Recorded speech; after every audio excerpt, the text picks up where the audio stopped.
C'est un lieu emblématique parce que ça a été une maternité depuis la fin du 19e siècle, je crois, jusque 2013. Donc il y a eu beaucoup de naissances à passer par là. Donc je pense qu'il y a un rapport forcément personnel avec ce lieu-là. Et aussi parce que c'est une vieille bâtisse, mais du coup elle a vu passer aussi plein de différents temps aussi liés à la médecine, que ce soit l'accès à l'IVG, la conservation des œufs, ce genre de choses. C'était des améliorations médicales, mais qui ont forcément eu un impact social aussi sur le reste de la vie, quoi.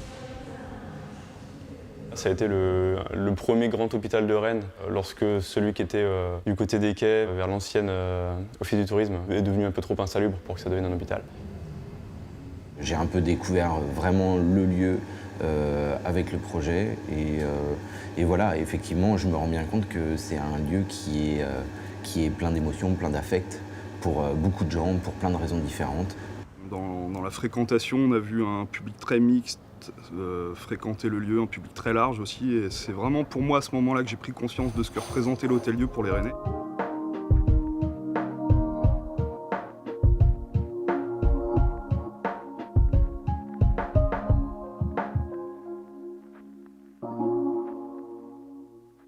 Dans le cadre de l'agrandissement de l'hôpital Sud, le CHU a décidé de vendre ses bâtiments.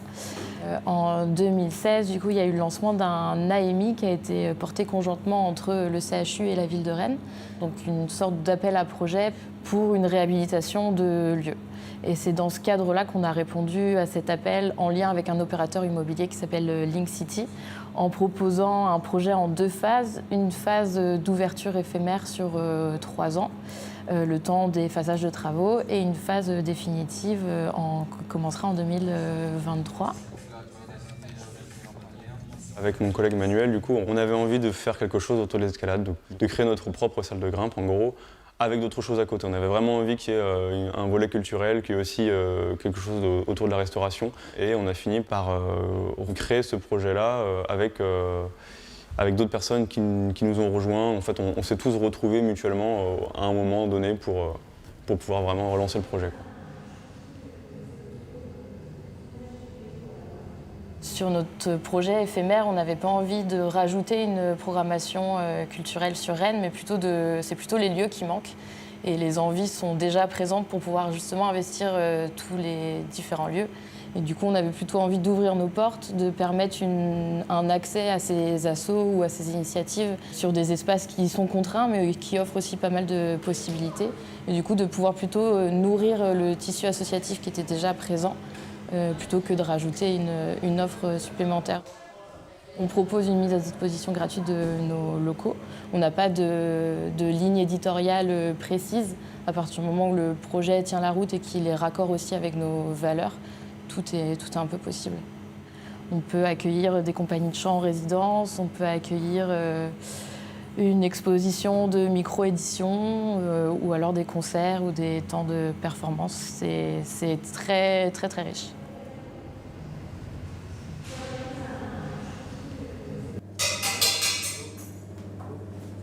Depuis plusieurs années, avec mon pote d'enfance, qui est maintenant mon associé, Benoît, de la microbrasserie, on cherchait un lieu pour créer une sorte de brew-pub à la française. Nous, on avait vraiment envie d'associer une microbrasserie et un bistrot, où on mange bien, on mange sain. Clairement, nous, on a investi un lieu qui est historique, pour une durée courte. La cuisine, elle est venue s'implanter dans l'ancienne pharmacie. Et pour nous, ça change tout, quoi. On n'a pas un outil de travail qui est très normé, même si il est totalement norme, mais il n'a pas été fait pour être ici.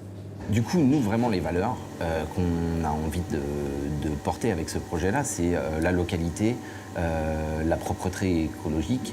Et avec la cuisine, clairement, c'est des choses qu'on peut vraiment porter, quoi. On peut vraiment faire bosser des gens dans un bassin d'emploi très local.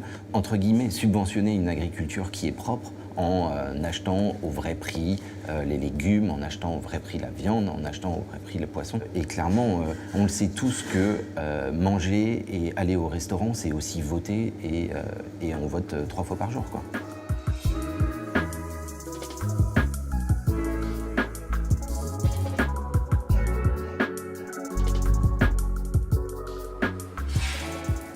très attaché à proposer des produits de qualité. Tous les fournisseurs de matières premières en cuisine sont des produits principalement locaux, bio, etc. Moi, j'applique la même politique dans la brasserie. C'est un peu plus compliqué parce que l'offre est plus restreinte, mais dès que moi je peux obtenir des produits bio et locaux, je joue ce jeu-là. C'est en ce qui me concerne la traduction du bien-être que je peux proposer. C'est vraiment sur la qualité de ce qu'on fait, sur l'amour que nous-mêmes on peut apporter dans notre travail. Et je suis assez convaincu que ça se ressent toujours de toute façon pour le consommateur final. Le retour positif des clients, on le sent sur la fréquentation. Moi, en ce qui me concerne, sur mon métier, c'est la rapidité à laquelle les bières maison peuvent disparaître. En fait, on est très souvent à court de produits, ce qui traduit le succès. Donc pour moi, c'est très flatteur. Il y a une frustration de ne pas pouvoir fournir suffisamment, mais il y a ce ressenti-là. Et puis, on le sent par le plaisir qu'ont l'air de prendre les consommateurs ici dans cet espace. C'est à la fois le lieu qui est agréable, l'atmosphère, l'ambiance et ce qu'on propose à la consommation, quoi, que ce soit ici au bar ou au restaurant. C'est comme ça qu'on prend les choses.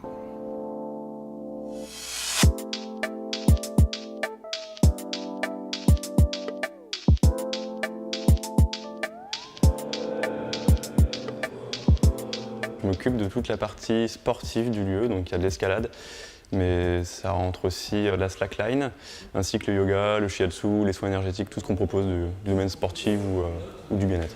La grimpe ici à l'hôtel-lieu, pour moi ça fonctionne bien dans le sens où c'est une activité relativement conviviale, notamment en escalade de bloc, donc où tout le monde peut se filer un coup de main, on n'est pas attaché par des cordes et on est tous au sol à pouvoir rapidement échanger. Donc ça se goupille bien, on va dire, dans ce projet-là, puisque justement ça fait vraiment la part belle à l'échange. À The Roof, du coup, on a 3 salles d'escalade. Une salle qui est dédiée aux plus petits, donc ça fonctionne à partir de 1 an et demi, 2 ans, jusqu'à 8 ans. Donc ça, c'est vraiment un espace dédié, qui est sécurisé, qui a été vraiment construit pour les enfants et les parents. Et on a 2 autres salles de grimpe qui sont pour les adultes, avec une salle qui est en plein air et une grande salle du coup, dans laquelle on est ici, qui du coup, est à destination des adultes, quel que soit leur niveau. Donc on accueille des publics complètement débutants, des publics hyper confirmés, des gros compétiteurs. Et le but du jeu, c'est de pouvoir leur proposer une escalade ludique, intéressante, qui leur apprend des choses. Et donc on renouvelle constamment, tout le temps, les parcours pour que personne ne s'ennuie jamais.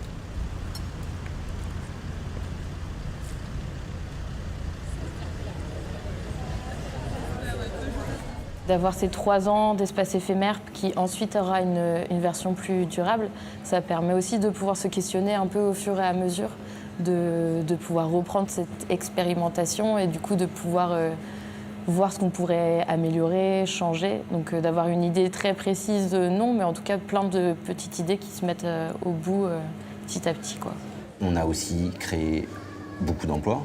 Il nous tient à cœur de préserver notamment tout ce qui a été créé. Donc du coup, oui, on a vocation à faire perdurer ce lieu ailleurs, c'est sûr, mais j'espère pas trop loin.